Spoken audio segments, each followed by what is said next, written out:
Oke, kali ini kita akan review HG G-Cux. Sorry ya, masih diplastikin.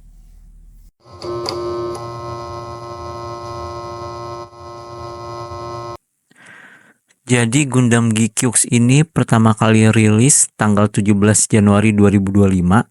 Dan kit ini udah lumayan hype ya sejak awal tahun ini. Harga rilis awalnya waktu itu sekitar 2000 yen. Tapi pas gue beli per Juni ini udah naik jadi 3000 yen. Naik 1000 yen dalam setengah tahun aja.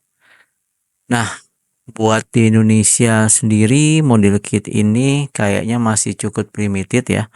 Kalau lo cek di marketplace yang ready stock tuh harganya udah mulai digoreng, bahkan bisa 2-3 kali lipat dari harga aslinya.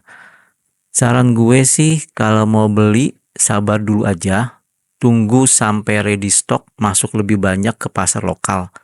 Atau kalau mau aman dan murah, ikut PO aja. Biasanya sih harga PO tuh lebih bersahabat ya. Oke, sekarang kita bahas sedikit soal boxnya ya. Boxnya sendiri nggak terlalu besar, standar banget kayak HG lainnya. Di bagian depan ada ilustrasi G-Cux-nya dan juga logo Bandai Namco, lengkap dengan skala HG-nya ya, 1/144. Di sisinya lo bisa lihat list aksesoris yang akan kita dapatkan nanti. Kemudian juga ada beberapa pose kitnya. Terus sedikit background story-nya ya dari figur ini. Dan yang terakhir nggak lupa yaitu informasi-informasi penting terkait kit ini kayak rekomendasi tool, warna, dan lain-lain. Simple sih tapi cukup informatif buat skala HG. Oke, sekarang kita coba buka kotaknya ya. Ya, ini dia penampakan isi dalamnya dan secara jumlah kitnya nggak terlalu banyak ya. Kalau gua hitung-hitung ada sekitar 7 runner plus 2 lembar stiker. Perlu catat ya, ini stikernya bukan water decal tapi stiker biasa. Kita juga dapat brosur katalog seputar informasi Gunpla dan pastinya juga manual book perakitan. Sayangnya buku panduannya nggak full color, tapi petunjuknya cukup jelas dan gampang diikutin kok. Cocok banget buat lo semua yang baru mulai ngerakit Gunpla juga ya. Oke, itu aja isi boxnya. Sekarang gue mau rakit dulu dan nanti kita lihat sama-sama hasil akhirnya kayak gimana ya.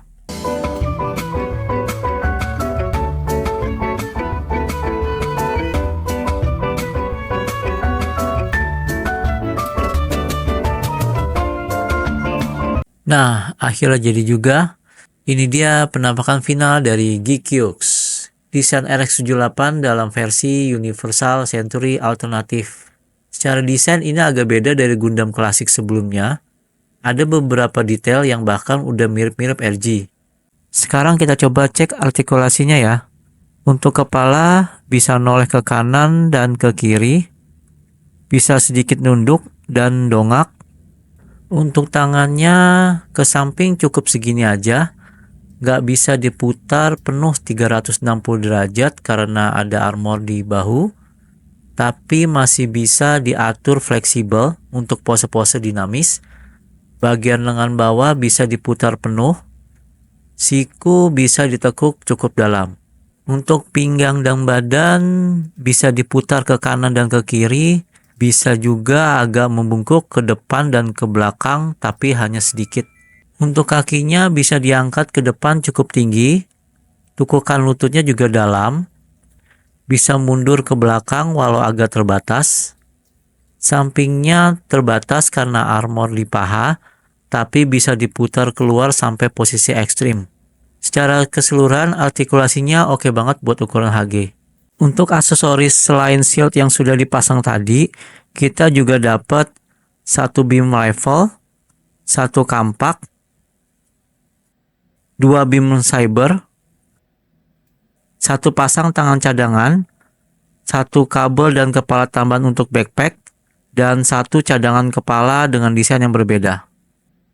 Buat lo yang belum tahu, G-Cux ini adalah hasil kolaborasi dua studio besar, Studio Khara yang bikin Evangelion dan Sunrise, ya jelas ini rumahnya Gundam.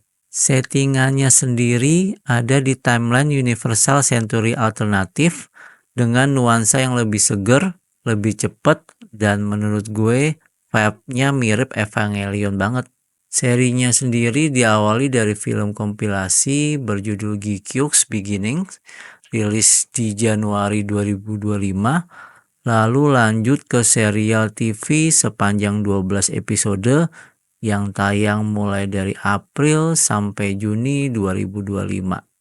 Ceritanya gabungan antara mecha ilegal, drama remaja, dan konflik politik luar angkasa. Jadi kalau lo suka Gundam klasik tapi pengen sesuatu yang lebih orisinal dan modern, ini layak banget ditonton. Bandai juga akan merilis versi Metal Robot Spirit-nya, Gundam Geekyoux, di bulan Agustus 2025 ini. Harga rilisnya sekitar 22.000 yen. Materialnya juga udah pakai diecast, lengkap dengan efek part dan stand displaynya. Cocok banget nih buat lo yang suka koleksi figur display ketimbang ngerakit ya. Untuk model kitnya sendiri saat ini baru adanya versi HG-nya aja. Tapi ini HGGQ ya. Tingginya sekitar 15 sentian. Ya meskipun HG menurut gue detailnya ini udah mendekati RG ya. Terutama di bagian part separation-nya dan juga desain armornya. Gue suka banget ya bagian warna merahnya ya. Dan kalau dilihat-lihat sih kayaknya possibility-nya oke nih. Jadi walaupun belum ada MG atau RG resminya, kit ini menurut gue udah solid banget. Cocok banget buat lo yang suka straight build atau yang mau repaint ringan dan tampil clean. Overall, ini salah satu HG terbaik sejauh ini sih di tahun 2025. Oke, kalau lo tertarik buat beli atau ngerakit, langsung aja share pendapat lo di kolom komentar ya. Jangan lupa like, subscribe, dan aktifin loncengnya supaya nggak ketinggalan video unboxing dan review seru lainnya dari Buka Kotak Hobi. Sampai jumpa di video selanjutnya. Peace!